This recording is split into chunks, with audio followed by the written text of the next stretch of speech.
Well, good morning, everyone in the room. Good morning to our virtual guests. Thank you for being here. And I would simply ask that the panelists, if you're not speaking, just please keep yourself muted.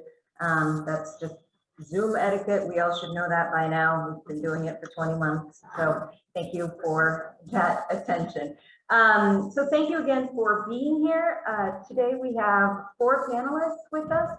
We have Amy Patno, who is working as project manager, Renaissance Learning Consultant in the California Association for Bilingual Education. Hi, how are you doing, Amy? I remember you were here 2 years ago, I think. So good to see you again. Annie Larson, on the right-hand side of Amy on the screen, is working as humanities librarian here at St. Anne St. John. So she is just down the hall. So hi from up the hall. And Annie was also with us, as I recall, 2 years ago. So thank you for being with us again. Then on the bottom left corner there, we've got Robert Nevison, and hello. He is working as assistant professor in environmental history at the State University of New York College, or the New York College, is that correct? So, yeah, okay. Yeah, State University of New York College at Old Westbury, to give it its full title. Thank you. I got my notes wrong. Thank you very much. And then Nick Brethmeyer, who I do know and had in my class, is working as program coordinator for the Mayo Clinic Alzheimer's Disease Research Center. So welcome to you all. I'm going to get you started. We will have some time at the end for questions from the audience, but if you could all briefly, and I'm going to say 3 minutes or so, just introduce yourselves. Tell us what class year, major, minor. Kind of give us a brief overview of your career path, where you went from here. Perhaps share some skills and experiences during that career path that may refer back to languages and your learning of languages. Opportunities, challenges that you may have had, and then any sort of training beyond CSPSJU that you've had in language and how that may have come into play since you graduated. So, Amy, would you like to get started? Sure thing. That sounds like a tall order, but I will try to condense my career in 3 minutes. Hi, everyone. It's a pleasure to meet you virtually. I'm very jealous of you sitting all together. That looks awesome. But like I said, my name is Amy Patno. I live here in Minneapolis, Minnesota. And my major, so I was a 2011 grad, and I double majored in Peace Studies and Hispanic Studies, and then minored in English.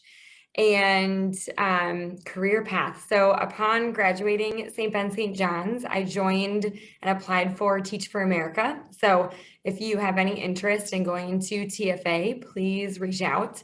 But that's kind of where, from St. Ben's, where my career and trajectory began. So I moved to Baltimore, Maryland, and became an ESL teacher with Teach for America. And that really kind of, I felt like Hispanic studies and Peace Studies, really like my roots and values, and what still drives me is racial equity in education. And so that really aligned with the mission and vision of Teach for America, and still really aligns, like I said, with my mission and vision for all the work that I do and embark on today. So from Baltimore, Maryland, I went into teaching, like I said, then kind of navigated and worked in different teaching positions as an ESL teacher, and then as a bilingual educator. If any of you are interested in bilingual education, know that in the state of Minnesota, there's actually no bilingual certification to become a bilingual teacher. So there are a lot of alternate pathway programs to doing so. So if you have questions, let me know. From there, my husband and I actually did the Peace Corps in Guatemala. So we were in Guatemala and then moved back to Minneapolis, where I've been in different various leadership positions. Most recently, I was the director of bilingual education for Minneapolis Public Schools. And in this last year, transitioned into a new role in the ed tech industry. really supporting companies and developing actually foundational literacy tools in Spanish for students who are identified as emergent bilingual students, right? We have a growing population of students who are raised in multilingual, bilingual homes. And how are we leveraging all the things that kids know and bring to their lives and us every single day? So yeah, now working in ed tech, and I also, like was mentioned before, I do a lot of consulting for the California Association for Bilingual Education, and that actually feeds like the policy side of me that I love as well. So varied experiences that lead to where I am now. But if you have questions about K-12 education, educational technology, I guess just racism and education policy, just please feel free to reach out. Up to you, Anne. I think you threw it to me, but I can't hear you very well. Hi, some of you may, like she said, may recognize me. I am speaking from my office over at Alum, so always feel free to barge in if you have further questions. I was 2014, I have to remind myself about numbers. And I double majored in English and French when I was here. I joke often that I got both my majors on accident. I came in with quite a lot of credits from high school. And so I had a lot of freedom while I was on campus to take everything that was everything that was interesting to me. And so I kind of just played, and I took lots of like, just classes of whoever people thought was the best faculty, just topics that were interesting to me. I had an art scholarship as well, so kind of played with art classes. And at some point they were like, you need to declare though, like you can't just keep doing this forever. And I kind of looked at my classes and was like, okay, it looks like I've got the most English classes. We'll definitely do an English major. And then I also studied abroad in Cannes when I was here. That was wonderful and just a wild experience. I got to teach a local student, do tutoring for a local student while I was there. And so that was a really good opportunity. And I think when I came back from study abroad, I needed like just the capstone or something to get the French major as well. And so they're kind of like, you know, like it's one class, like we could do an independent study if you want. And I don't know if I think I did end up doing it independent study style. And so ended up with 2 majors. And that's has been awesome to have as an option, have available to me. From campus here, it was like I graduated in May and I went to grad school in June.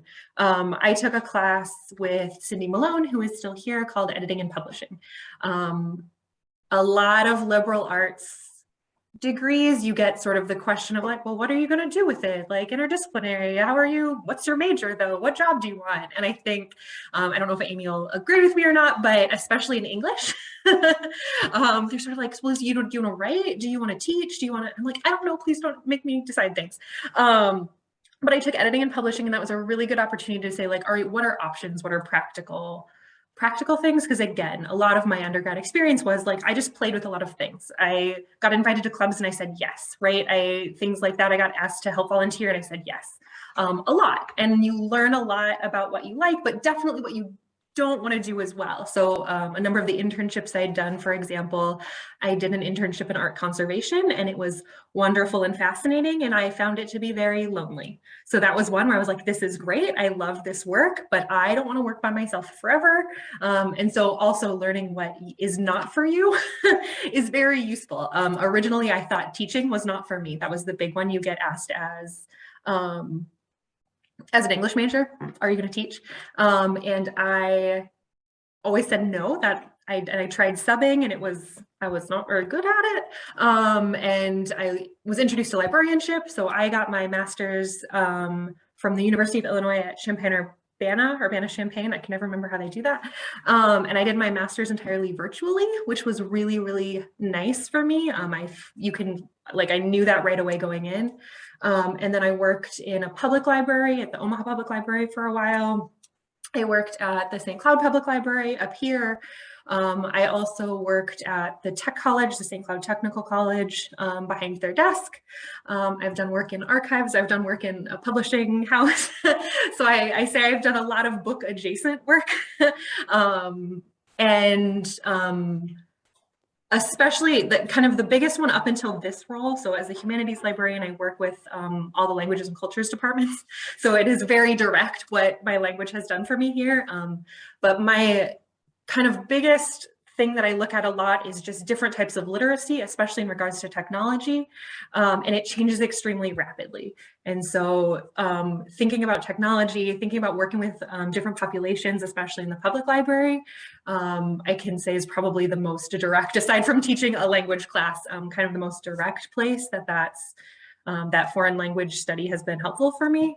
And I am sure I'm over 3 minutes, so I will stop, but now I'm here. And I'm very, very happy to be a librarian. It's been kind of the best of all the things that I'm interested in. I can just like continue to learn new things for the rest of my life. So I'm very excited, so mute. Robert. Hi everyone, welcome. Yeah, I feel like, so I triple majored in history, German, and French. And I can kind of relate to what everyone else has said, that you kind of graduate or you're studying these things and people are like, what are you going to do? But it's funny because I actually know Brooke Kredinger, who we were at Georgetown together. When I graduated, I did a year research project on Fulbright, studying in Vienna, Austria. If you're interested if you don't necessarily know exactly what you want to do when you graduate and you want to spend time abroad, which I think everyone can kind of speak to the benefits of that. If you haven't already studied abroad, Fulbright is a great opportunity to make professional connections. It's a great opportunity to learn research skills and to live somewhere amazing like Vienna, Austria. So that's what I did when I graduated. I spent a second year there as well as a teaching assistant, teaching English. And then I went to graduate school. And at Georgetown, they have a couple of different programs. I did a PhD in history, but they also have a master's in German and European studies. If you're interested in international relations, that's kind of an area of studies in the School of Foreign Service there that I could recommend. If you're interested in kind of alternative languages, when I was doing my graduate work, I study, as I said, the Habsburg monarchy. I was able to use German for research, but it's pretty uncommon to study Hungarian. So if you're interested in kind of random languages that you think might be interesting for research or other career opportunities, the Department of Education has this great scholarship called the Foreign Languages and Areas Studies Scholarship, FLAS. And I applied for that and was able to study Hungarian intensively at the University of Pittsburgh in Debrecen, Hungary. So if you're interested in kind of expanding, maybe you have to get the basis of some language skills at CSBSJU, and you think that you want to continue studying, the School of Education does have programs that you can look at as well. At Georgetown, I used German a lot. I helped a professor undertake research in 18th century Prussia. You can learn things like Sütterling, which is kind of the old German scripts. If you're interested in German specifically, that might be a good hard skill to pick up on because it will allow you to do kind of original research until they kind of switch over and use kind of typewriters and everything in the 20th century, in the 19th century. Other opportunities to use German, if you know about the DAAD scholarships, the German exchange programs that you can do through Germany. I helped co-lead a diversity trip at Georgetown through them. If you're interested in foreign service, I did an internship at the US Embassy in Vienna for a summer through the State Department. That's another great avenue if you're interested in doing something maybe more contemporary than just historical studies. But the State Department is always looking for people who have language skills because it shows that you are cross-culturally competent, let's put it that way. You're able to relate to a lot of different people in a lot of different places. Maybe you're able to pick up languages easily. Maybe you're just interested in learning about different cultures. So the State Department is a really good career path for you. I thought I might want to do that if it didn't really work out if getting a PhD in history didn't pan out, as it doesn't for a lot of people, unfortunately. But yeah, I guess that kind of summarizes everything. Once I graduated from Georgetown, I got a teaching position in New York City. I'm at Old Westbury, which is actually out on Long Island. and I'm teaching environmental history. And I can talk about that if you're interested in that as well. But I will end my time there. So nice to see you all. Thanks, Robert. Nick, on to you. Yeah, hello everyone. My name's Nick. I graduated in 2018 with a major in political science, minor in French, and I used to joke that that meant that I knew how to say hello and do you speak English and French and everything else I needed the major for. But I knew a few more words than that. After graduating, I got a job at the Rochester Area Chamber of Commerce in member services. So I helped kind of welcome new members, kind of set up a new member engagement plan, work with our volunteers, do some event coordinating, things like that. And have since moved on to the Mayo Clinic as a program coordinator earlier this year. And one thing I guess that I kind of was thinking about after hearing all these awesome stories too, is one of the things that always highlighted to me was that whenever I mentioned that I minored in French in an interview, people would always say, "Tell me more." And I don't know if that's necessarily because it's not Spanish, which kind of seems like the de facto language, or if it's just because it's cool.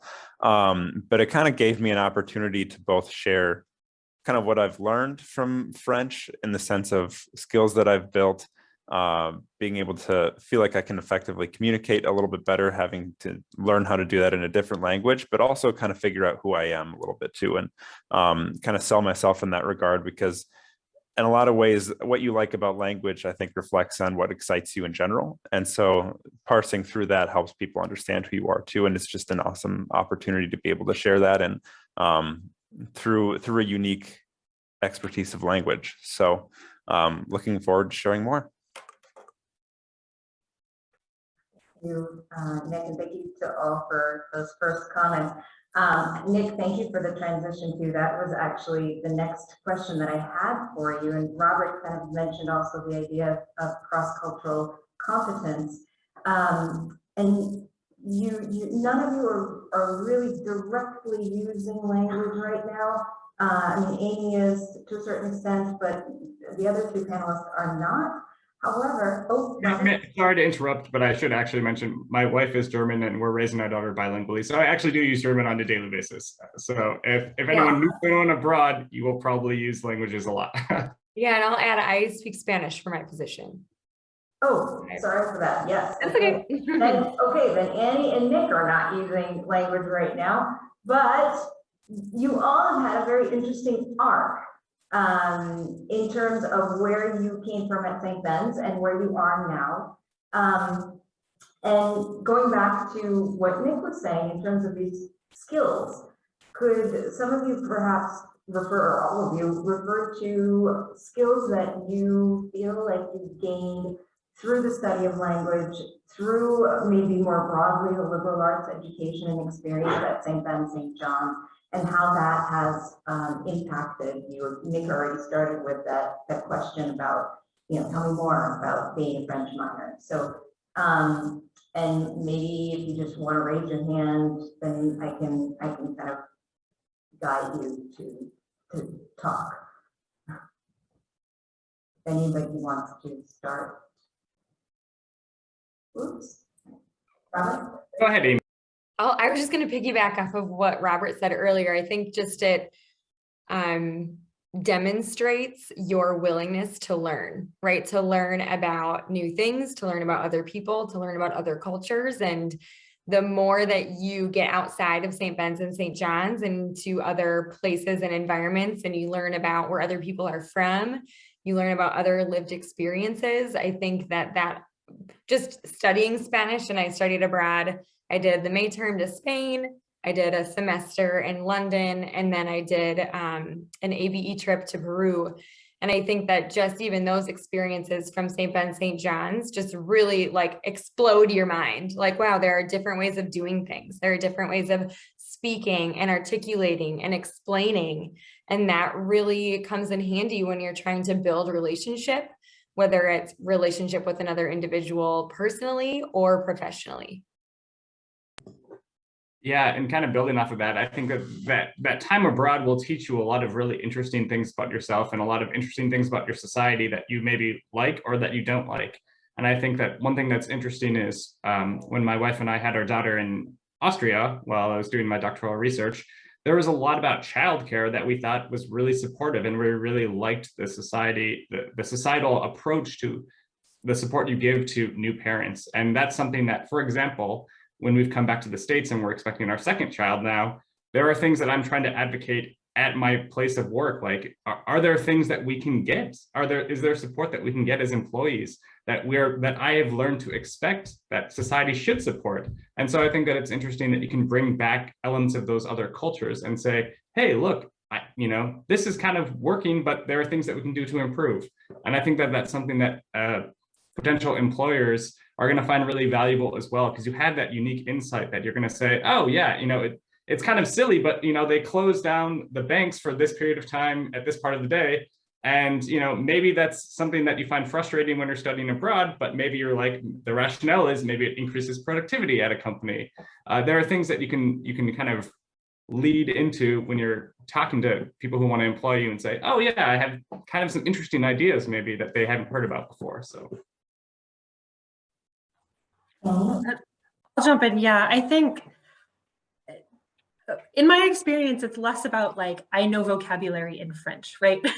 There are a number of ways to communicate with people, and thinking about like every job you have has some element of sort of customer service, working with other people, and you learn a lot of skills. So like for me at the public library, most often it was Somali speaking. Here in Minnesota, you have quite a lot of, they have very minimal English.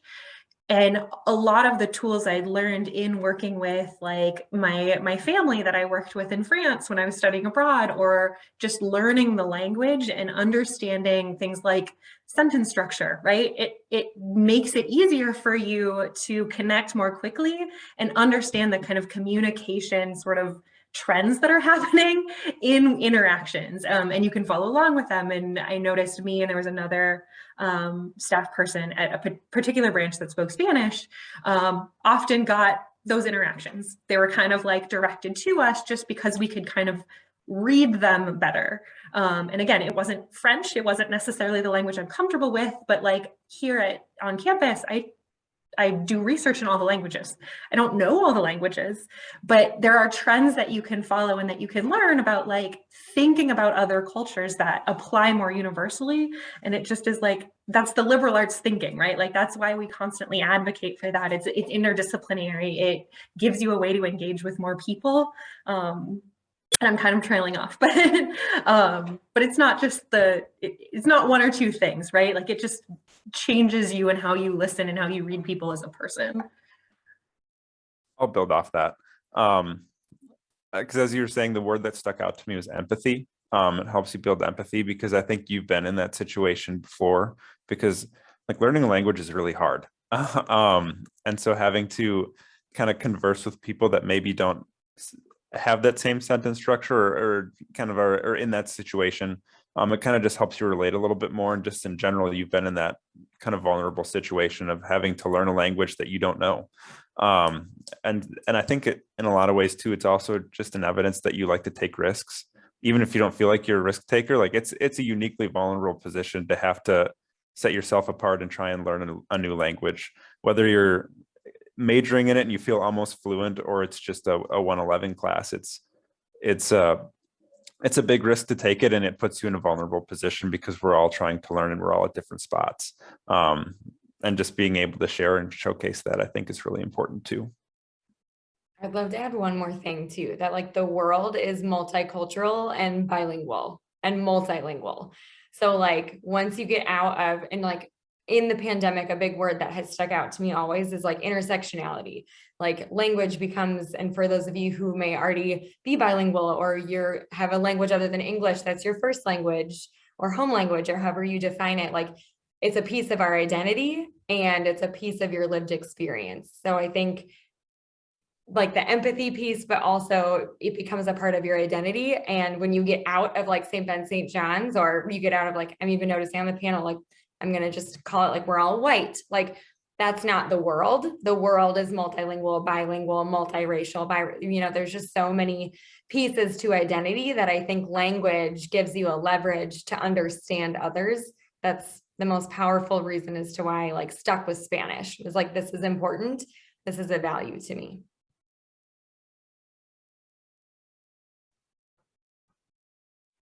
Awesome, thank you. Yeah, I think the key point being, the idea of understanding other, to be able to understand self more as well. Just that back and forth, the relationship with others, the development of empathy, the development of understanding and compassion, and that vulnerability. I think Nick has that down. The idea of being vulnerable makes you less resistant and more willing to learn and be more open as well. So, in your experiences, and given the background that you all have, and the fact that you're talking to a group of students who are currently taking a language, perhaps interested in pursuing language, what sort of advice would you have, given certain outside pressures, perhaps to not pursue or to resist pursuing a language at this time? What steps should they take? What advice would you have for students interested in the languages? I think, sorry to always speak up first. I apologize if anyone has anything to say, but I think maybe, as everyone has also kind of pointed out, maybe the most valuable thing that you will do with the language is apply it at some point, like going and speaking it in another culture. I think that the reason that I think that's important if you can study abroad is that you'll start making connections in other countries, and that will give you a personal and perhaps later professional network that you can build on. I think that if you learn a language, but it's not connected to other people you know who speak that language, I think it becomes kind of a philosophical exercise. And I think that it will become more real to you if you actually have friends that you meet who speak that language, for example. So, I mean, that's maybe a little bit mundane, but I think it was useful for me to know German, because when you apply for grants, for example, if you want to study abroad, knowing the language that you're applying to is useful, first of all. But then you also, if anyone here is in the German, I'm sorry to only focus on German, but we have to. It's one of the biggest languages in the EU, and it will give you so many opportunities if you start learning German as well. I mean, really, their businesses will be interested in you. Again, it's like Germany is the powerhouse of the EU, so it'll give you a lot of opportunities to make, personal connections. There are internships. You can go to the Bundestag. You can do all sorts of things with German, and getting abroad to apply your language skills is going to be what opens up those opportunities. That's what I would say. Yeah, I would add that the reason I got my first job was because I was bilingual. Like, over a plethora of candidates, like, I know the individual who hired me said, like, not like, Amy, you're awesome, we'd love to have you on our team. It was like, oh, you actually also spoke Spanish, and we really needed someone who spoke Spanish. And so that actually like propelled me then to be like, I better be really good at this then, if that's the reason that they hired me. So like that then helped. But I always say, even when I was teaching, and then when I was leading, Minneapolis public schools and the implementation of bilingual education, like, you will have so many more job opportunities. It is well researched. This is a true fact if you are bilingual. So if you have a parent who is questioning, or a loved one who is like, okay, why are you sticking with this? Like, I can send you research that shows like there are way higher chances of you being hired and beating out other candidates because you actually do have another language listed on your resume.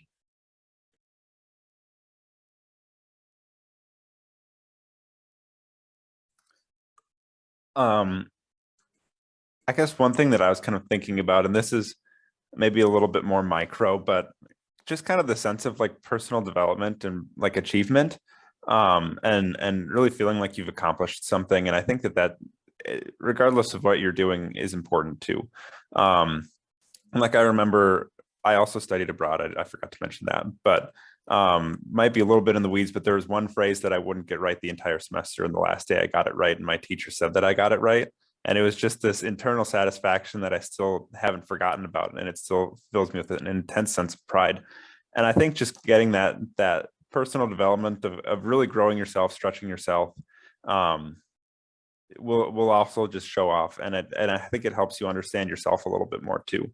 And so as you're kind of approaching job applications, whether you're approaching other spots in life, it just is useful to know that you've got this growth that you've had through language that I don't think other subjects necessarily can fulfill. Well, and so definitely agree with Amy and Robert about the job applications. I think the other thing, sort of taking Nick's idea and maybe making it macro, and I haven't spent a lot of time thinking through this concept, but self-improvement and a lot of conversations recently, again, relating to pandemic, relating to empathy, is who we are is to be intentional. And I think like it's easy to want to do jobs and want to do things that make the most money. And I think it's sometimes easy to do, certain decisions can be very easy. And then there are other decisions about like, no, I really have to try and do the things that are important to me, or that help me be a good person, right? We are at a Benedictine campus thinking about some of the Benedictine values. And to me, there's been nothing quite like learning a language that has helped me feel like I've done that kind of development in the same way. And I feel like I'm not articulating this well. Of course, I'm right. We're talking about language majors and I can't articulate myself, but I think sort of that relating that personal development back to the empathy, back to like, you want to be a good person, you want to interact with other people, you want to like create a greater sense of community, etc. And again, I'm the philosophical one apparently on the panel, but to a certain extent that has to be intentional, and you decide that that's important to you and it's worth it.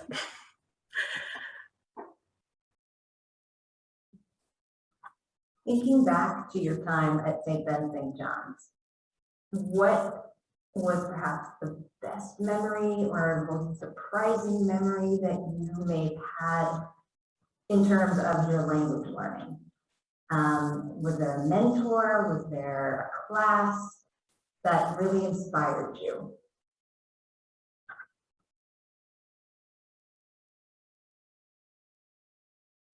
Go for it, Annie. I guess I have two. So my first thought actually was that, so I feel like I need to contextualize this. I really like to play video games and video games are hard. And I don't know if anyone else, there are certain times where you play and you just like, you're bad and you finally beat a boss or finally like get past a level. And it is the most rewarding experience you've like ever felt in your life. And for me, education has been fairly easy. Language was the kind of only place in my education where I had that similar kind of like, I have overcome this hurdle. And it's interesting because I feel like for me, learning language always sort of plateaued. Like I would do really well and then I would sort of plateau. And then like study abroad was a good example where you just like learn a lot and you come back and you kind of plateau. But it was that like really great sense of achievement where you're like, oh my gosh, I'm sitting in a classroom and I can understand 90% of the words that are being spoken. Or I just got mistaken for French Canadian, which like, we're not thinking about accent right now, but like apparently my vocab's good enough, right? And so it was just, partly it was just like extremely rewarding. As far as mentors, he is retired now, but Chuck Follett led my study abroad. And I can't even describe him. Like he is my favorite grumpy old grandpa and I want to meet, like I want to know he's doing well and I loved him and he always challenged us and he just kind of took no crap. But like I remember study abroad, one of the girls really wanted to go to like a cheese factory or something and he was like in the foothills of France touring like 10 of them in a weekend to like try and find us a good one to tour. And he just always was like, yes, whatever you want, like we're going to make this experience for you in a way that works for you. So yeah, I don't know if he ever comes back to campus. I don't probably think so, but he was wonderful.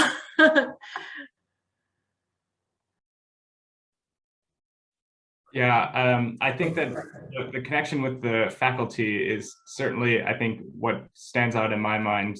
Our high school had German, so I had already started. And when I came on a campus tour before I actually entered St. John's, I met with Lisa Ohm, who I know who's also retired.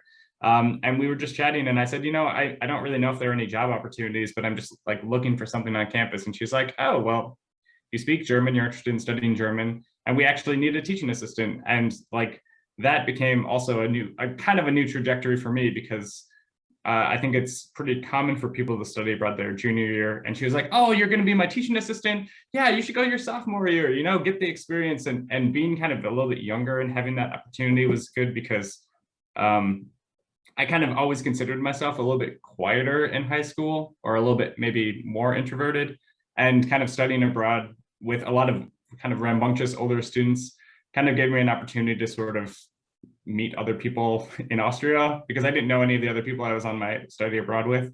And I think the faculty at College of St. Ben's and St. John's will kind of look out for you in a lot of ways if you're interested in learning languages. Chuck Villette was definitely another great example, where I was just like, I'm kind of interested in French, and he's like, okay, just come to my class, just come sit in on the class and you'll see if you like it. And it was just like, okay, that's wonderful. And those opportunities are great, because if you show interest, the faculty will respond in kind. Some classes that I loved, I remember Corey Shaustrino taught Latino identity in the United States. That was really impactful. Kelly Kramer in Peace Studies taught race, ethnicity, and justice. And then Patricia Bolanos Fabres and her late husband, Jose, were my mentors and advisor. I would go over there for dinners. They really helped me unpack my own identity and trying to understand where to go next. Those were some individuals that really impacted and like solidified my love and dedication to learning language, and encouraged me to like continue it. Like Jose, he would come and like bombard me at lunch, and we'd have lunch together, and he would just like force me to speak in Spanish. He originally taught, I can't even remember what it was now. What's like your grammar class in Spanish? It's like not one, maybe it's 111. I don't know, but it's like whatever grammar class you have to go through, or 212. Whatever grammar class you have to go through, like he was like the mountain. You had to like get through this grammar course with him. And I don't know who teaches it now, but like, I love what everyone else has mentioned. There are people that are going to watch out for you if you let them in. I also had some professors, like I'll say, that I didn't really get along with too. And I think that's okay. Like, you as a learner who's paying a tuition, you have the right to get along with people and not get along with people. And that's okay too. But I would say like through my Hispanic studies major, and like Elena Sanchez Mora was my capstone advisor. And what I did for my capstone was actually, she helped me. I interviewed different individuals around the state of Minnesota and trying to understand how they define success. And so she actually co-led a project with me where we just like interviewed different immigrant populations in Minnesota. And to have someone be like, yes, let's do that. This is a good idea. Like, how does identity intertwine with being in Minnesota? It was really, really impactful. So there's amazing people if you let them in also. Yeah, like Annie, I'll do a couple. One of mine was also related to study abroad, and it was our advisor, Beth Wengler. And she, we had like a little 15-minute break during the morning classes, and she'd push us to always just speak French. And it was a spot to be able to mess up and screw up, but also a spot to really grow, and a spot where you could see that growth. And then the second one actually was French phonetics with Dr. Comboy, who's moderating the discussion, because I am not the most detail-oriented person in the world. That's one of my opportunities for growth.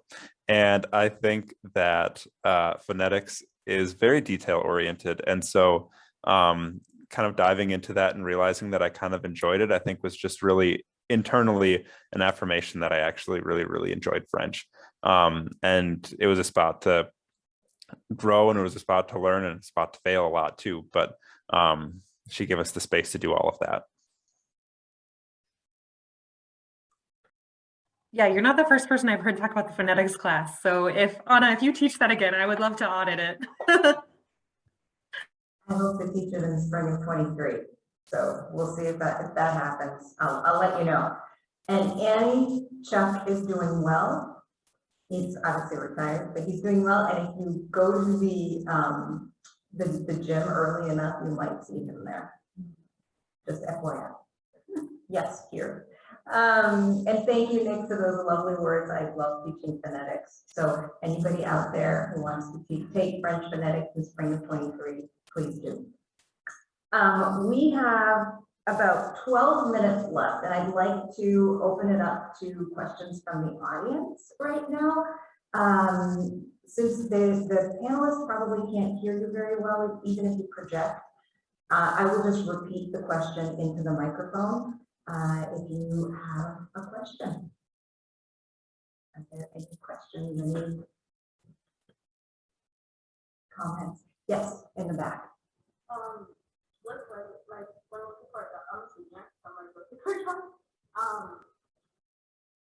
Maybe this question, how do you go about asking for people in another language? Oh, very interesting question. So this is from senior Benny, who's asking, going into a job, interviewing, is it possible to ask or appropriate, or how would you go about asking for a slight raise in negotiation because you are bilingual and you're bringing in that richness?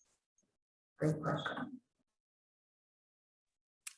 I just did that literally like 4 weeks ago. So I think, can I ask, is it a woman that's asking the question? Yes.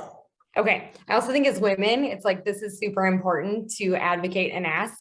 I definitely think that you can, along the interview and employment route, first, if it's a hiring manager, ask if there is what's called either a bilingual endorsement or like a bilingual bonus. That's what some companies call it as well. And sometimes it's paid out with your first paycheck. It's like a sign-on bonus for being bilingual. Or if there is just the opportunity for a higher salary because you are bilingual. I think the negative is that they'll just be like, no, do you want to continue in the HR process? And you're like, yeah, okay. Or if you're like, if they say no, and this is not a value here, maybe then I want to seek somewhere else out, but it definitely never hurts to ask. And if you want like more direct verbiage, feel free to let me know and I can email someone like the exact question that I would ask to learn more.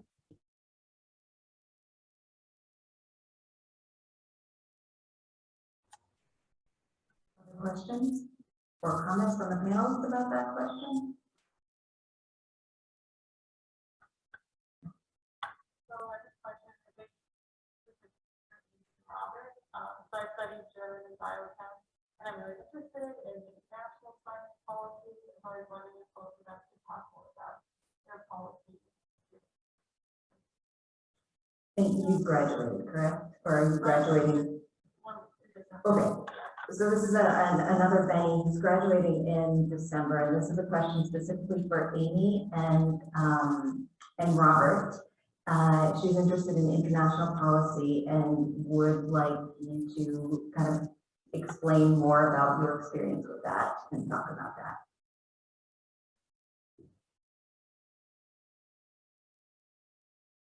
Would you like to go first? I think that if you're really interested in international policy or diplomacy or anything like that, I think that it really, probably what I'd recommend is it probably helps to get a higher degree. Unfortunately, I don't know if that's always the case, but I think right now the problem is that the job market is kind of flooded with people who, all of the higher ups probably don't have as many degrees, and all of the people coming in are trying to impress them and get the right qualifications. But I think kind of the main kind of international policy area that I was sort of connected with was the internship with the US Embassy in Vienna. So if you're interested in kind of meeting people and learning more about the Foreign Service, for example, you could always look through the State Department at these internships that you can do. I did mine during the summer. They might have some that are longer during the year or something like that. Even Fulbright would be a good avenue for you to kind of look at what kind of programs or projects that you can do for a year in a different country. And as soon as you start, especially if you work for the State Department, as soon as you start meeting some of the people that are your bosses, they can also tell you a lot about different career paths that you can go down in terms of what your specific interests are. If it's economics, if it's politics, if you want to be working with people in the consular arena, anything like that. So that's what I would recommend, is maybe try looking at the State Department and see what kind of opportunities. Unfortunately, as you might suspect or fear, that those are unpaid. So It's not like a long-term solution, but it is something that I think will get your foot in the door in other places. Yeah, I definitely to piggyback off of that. Firstly, do it. International policy is so cool. I think one thing I slowly learned about international policy is it's huge. So it's really important to understand what are you interested in international politicking? What is do you have an area that most interests you?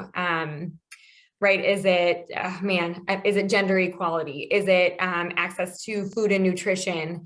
Is it international education systems? So I think once you look like World Food Program, once you look at UNICEF, UNESCO, if you look at US Embassy, like you'll eventually kind of find your way and carve your path into an area that most interests you.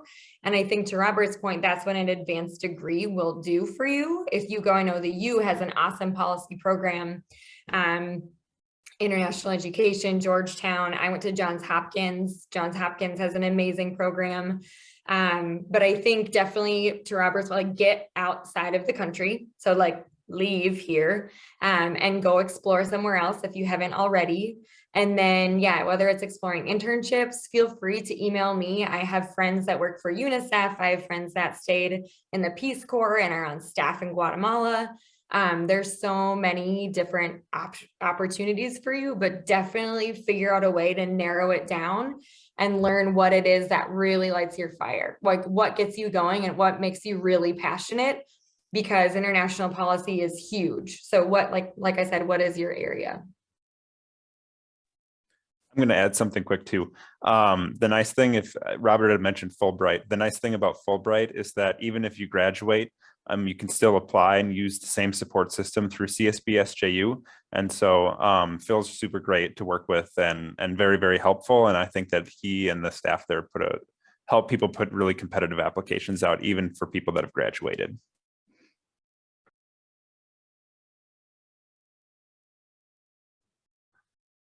Other questions?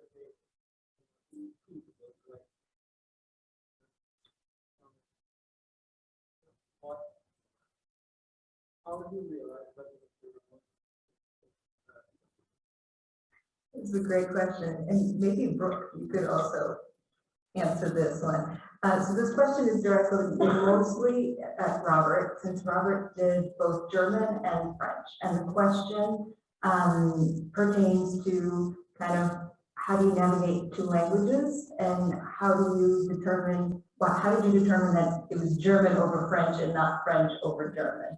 I think is that the question, right? That's a good question. I think that in terms of German, I think that it was that when I was, so I became a German teaching assistant and a French teaching assistant after I came back from the study abroad in France. But I think that my senior year, we had, the German department had two Austrians who were language assistants on Fulbright to St. Ben's and St. John's. And so I just got to know them, and it made me interested in doing a Fulbright in Austria. So I didn't even go to Germany. I went to Austria, but yeah, after that, then unfortunately, there wasn't really, I used French so I should say that if you do any kind of PhD, if you decide to go and do any kind of intensive research, I think in most fields that have to do with the humanities, a language is always useful. I exclusively did my research in German and Hungarian. But French helped a little bit. Of course, you have diplomatic correspondences in the 19th century that are written in French as well. So it's not that French completely went to the wayside, but once I met my now wife in Vienna in 2009 after graduating, and she was German, then that became sort of the de facto language. And again, I really like French. It's really interesting, and she also knew French, but it just didn't become as practical for my daily life. So. You mean you don't speak French in the household? Pardon? You don't speak French in the household? My daughter likes to joke that she knows French because she can say bonjour. But no, German is the Tagessprache.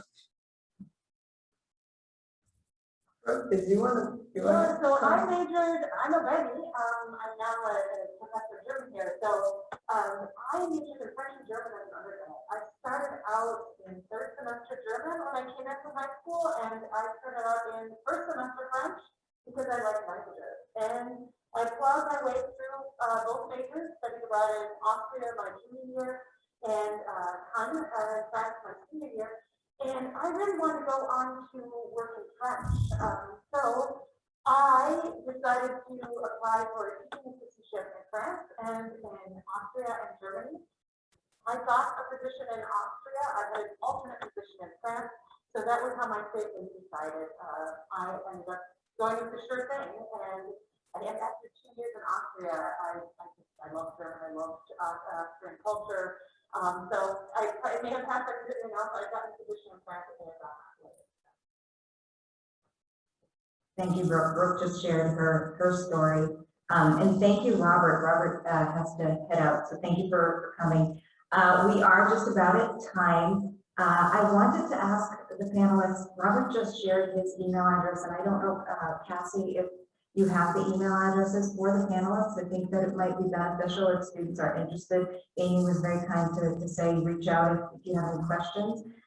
So if you could make that available to the people who came, I think that would be fabulous. So thank you once again, Amy, Annie, and Nick, and also Robert, who had to leave. Thank you to the students for coming. And one last piece of advice. As they get ready to go and you get ready to go, one word. You have one word to share. Explore.